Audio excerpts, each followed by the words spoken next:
The story we are about to watch is one of the most powerful stories ever told, the sacrifice of Jesus Christ, the Son of God. He came into the world with love, healing the sick, raising the dead, and bringing hope to the hopeless. Yet the same people he came to save would soon reject him. John 1 verse 11. He came to that which was his own, but his own did not receive him. As the days went by, the religious leaders became more angry and jealous. They could not accept the power and authority of Jesus. So they began to plan in secret how to arrest him. Among his disciples was a man named Judas Iscariot. Satan entered his heart, and he went to the leaders. Luke 22 verse 4. And Judas went to the chief priests and discussed with them how he might betray Jesus. They offered him money, 30 pieces of silver. From that moment, Judas began to look for the right time to betray Jesus. Jesus knew what was about to happen. He gathered his disciples for one final meal. The atmosphere was calm, but his heart was heavy. He took bread, gave thanks, broke it, and gave it to them. Luke 22 verse 19. This is my body given for you. Do this in remembrance of me. Then he took the cup. This cup is the new covenant in my blood. The disciples did not fully understand, but something powerful was happening. Jesus then said, "One of you will betray me." Shock filled the room. After the meal, Jesus went to the Garden of Gethsemane. He took Peter, James, and John with him, but something was different. Jesus became deeply sorrowful, even to death. He fell to the ground and began to pray. Luke 22 verse 44. And being in anguish, he prayed more earnestly, and his sweat was like drops of blood falling to the ground. He cried, "Father, if it is possible, let this cup pass from me, yet not my will, but yours be done." Meanwhile, the disciples fell asleep. Suddenly, lights appeared in the darkness. A crowd came with swords and clubs. Judas stepped forward and kissed Jesus. That was the sign. Jesus said, "Judas, are you betraying the Son of Man with a kiss?" The soldiers moved in to arrest him. At that moment, Peter drew his sword. He struck the servant of the high priest and cut off his ear. John 18, verse 10. Then Simon Peter struck the high priest's servant, cutting off his right ear. But Jesus stopped him. "Put your sword away." Then something amazing happened. Jesus touched the man's ear and healed him, even in betrayal. He showed mercy. After the arrest, Jesus Christ was bound like a criminal. His disciples, who had followed him for so long, became afraid and ran away into the night. Jesus was taken to the house of the high priest, where the leaders had gathered. They were not seeking truth. They were seeking a reason to condemn him. Matthew 26, verse 59. The chief priests and the whole Sanhedrin were looking for false evidence against Jesus, so that they could put him to death. Many people came forward and lied about Jesus. They twisted his words and accused him falsely. Finally, the high priest stood and asked, "Are you the Son of God?" Jesus answered calmly, "You have said so."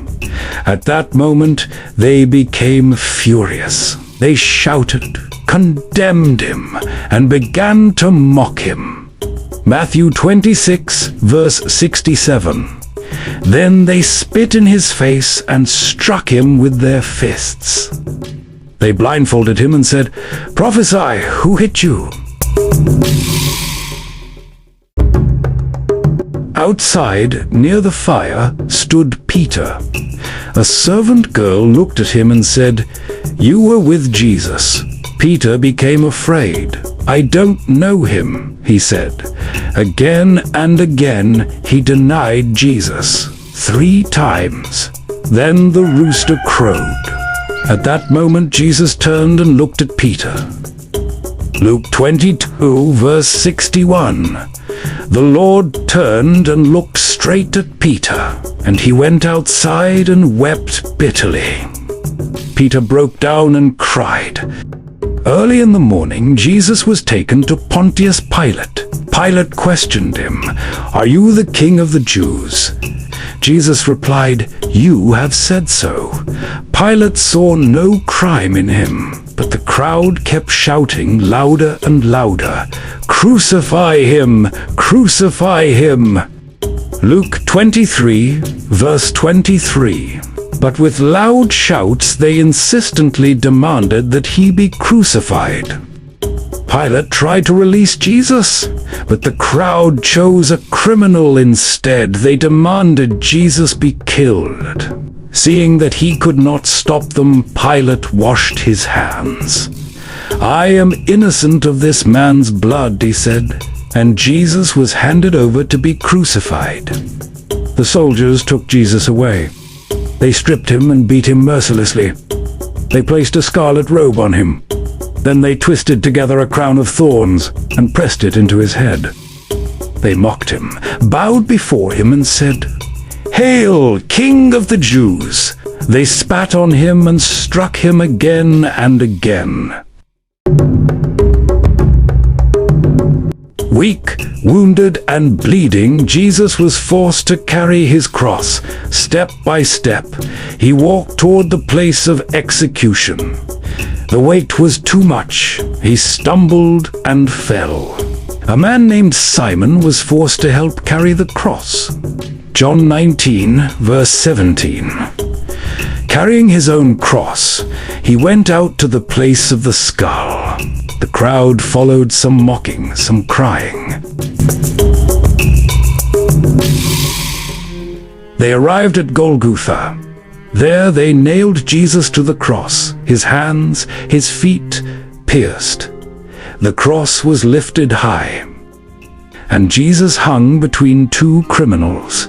Even in that pain, he spoke words of mercy. As Jesus hung on the cross between 2 criminals, the pain was unbearable. Yet the moment became even more powerful. One of the criminals looked at Jesus and began to mock him. "If you are the Son of God, save yourself and save us." But the other criminal rebuked him. He said, "Don't you fear God? We are being punished justly, for we are getting what our deeds deserve. But this man has done nothing wrong." Then he turned to Jesus Christ and said, "Jesus, remember me when you come into your kingdom." Luke 23, verse 41 to 42. We are punished justly, but this man has done nothing wrong. Then he said, "Jesus, remember me when you come into your kingdom." Jesus looked at him with compassion and love, even in his suffering. And he said, Luke 23, verse 43, "Truly I tell you, today you will be with me in paradise." Even in his final moments, Jesus was still saving lives. Darkness covered the land. For hours Jesus suffered. Then he cried out, Matthew 27 to 46, my God, why have you forsaken me?" Later he said, "It is finished." John 19:30, "It is finished." And with that, he gave up his spirit. The earth shook. The temple curtain was torn in two. A soldier looked at him and said, "Surely this was the Son of God."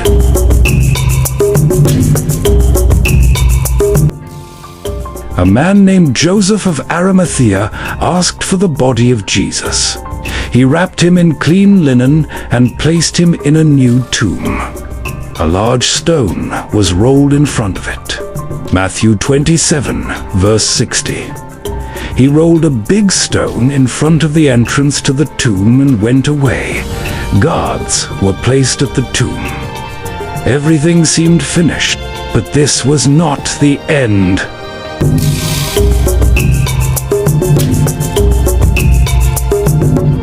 Subscribe to this channel for more.